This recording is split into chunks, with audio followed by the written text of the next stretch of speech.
കായലിൽ സാഹസിക ടൂറിസത്തിന്റെ പുതിയ സാധ്യത തുറന്നിട്ട് പൊന്നാനി നഗരസഭ. നഗരസഭയുടെ നേതൃത്വത്തിൽ വിവിധ പദ്ധതികൾ തയ്യാറാക്കുന്നു. Children's park, open gym, pavilion നവീകരണം, അലങ്കാര വിളക്കുകൾ എന്നിവ നിർമ്മിക്കുന്നതിനുള്ള പദ്ധതിയും സർക്കാരിന് സമർപ്പിച്ചിട്ടുണ്ട്.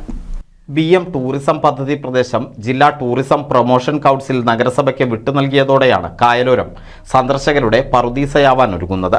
Kayaking, speed boat, rope way, boat service, water theme park അടക്കമുള്ള സാഹസിക ടൂറിസം പദ്ധതികൾക്ക് നഗരസഭ താൽപര്യപത്രം ക്ഷണിച്ചിരുന്നു. ഇതിനകം സംരംഭകർ നഗരസഭയെ താൽപര്യം അറിയിക്കുകയും ചെയ്തിട്ടുണ്ട്. മലബാറിലെ പ്രധാന ജലോത്സവത്തിന് വേദിയാവുന്ന കായൽ പ്രദേശം സന്ദർശകരുടെ പ്രധാന ഇടം കൂടിയാണ്.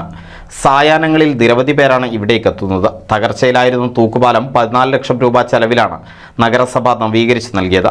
അമൃത് പദ്ധതിയിൽ ഉൾപ്പെടുത്തി 1 കോടി രൂപ ചെലവിൽ children's park, open gym, pavilion നവീകരണം, അലങ്കാര വിളക്കുകൾ എന്നിവ നിർമ്മിക്കുന്നതിനുള്ള പദ്ധതിയും സർക്കാരിന് സമർപ്പിച്ചിട്ടുണ്ട്. NCV news, Ponnani.